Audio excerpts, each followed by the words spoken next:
Hello, everybody. I'm Eli Varhegyi.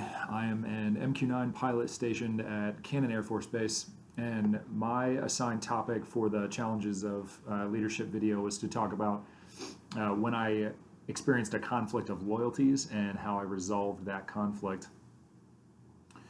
So, my experience highlights when loyalty can be negative, depending on how it's incorporated into a culture.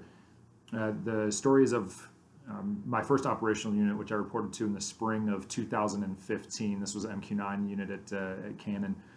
So this unit identified and took pride as being the best operational MQ-9 unit in the Air Force, which may or may not be, factually true.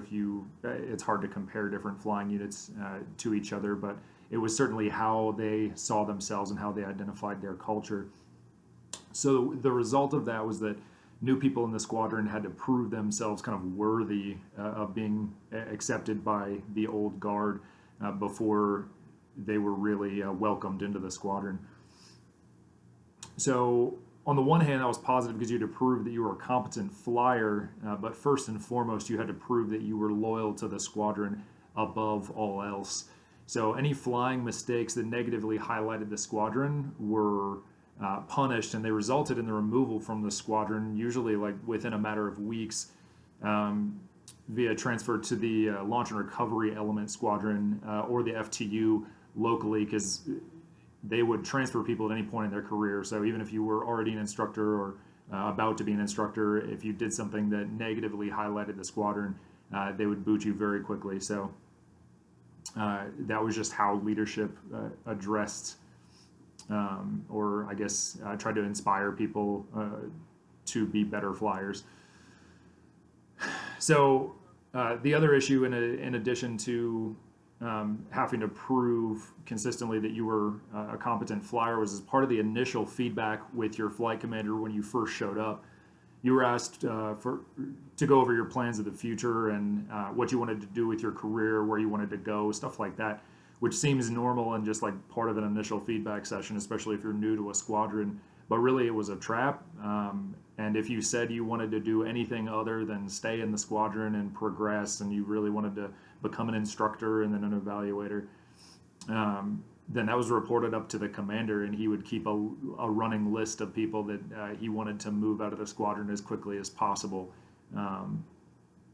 So that squadron's motto was, and actually still is, loyal to the team, loyal to the mission, and they really emphasize that the motto is in that order, that the needs of the squadron and your loyalty to that team come before everything else.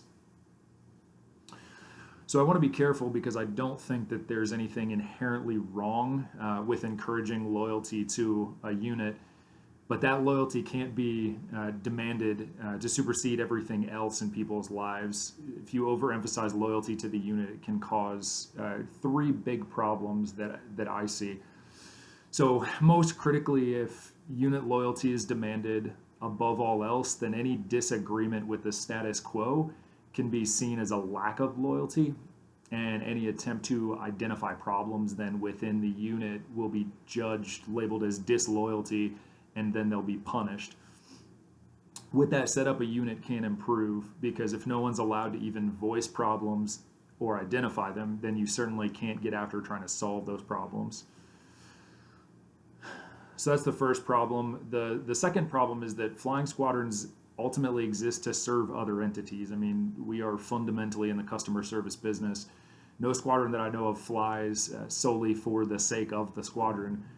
So that means that in certain cases, something that's in the best interest of the squadron may have to take a backseat to the mission, and there does have to be balance there for sure, but it means that you can't just carte blanche always put the squadron first. So the third problem is that many, if not most people, seek some sort of a balance between their personal life and work. Some people are certainly willing to put work before everything else, but many are not. And over time, if you demand that everyone in a squadron puts the unit first, it can create an unsustainable strain on squadron members, and that then negatively impacts the culture of the unit as a whole.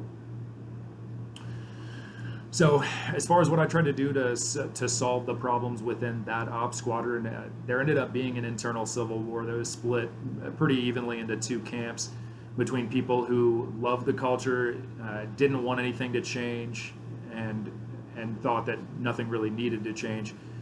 And then there was a second camp of people who thought that the squadron had issues that we needed to work on, and not just the loyalty issues, but just a syllabus item that needs to be changed or a different way to think about something. But we weren't allowed to bring any of those problems up because they were labeled as disloyal.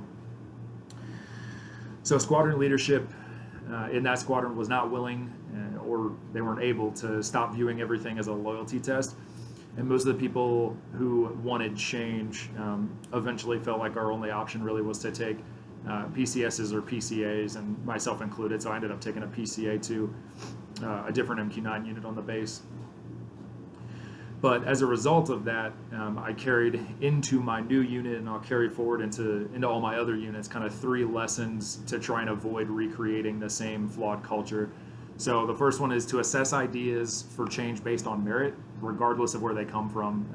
Most of the time, if people are bringing up recommending changes, they're just trying to improve things.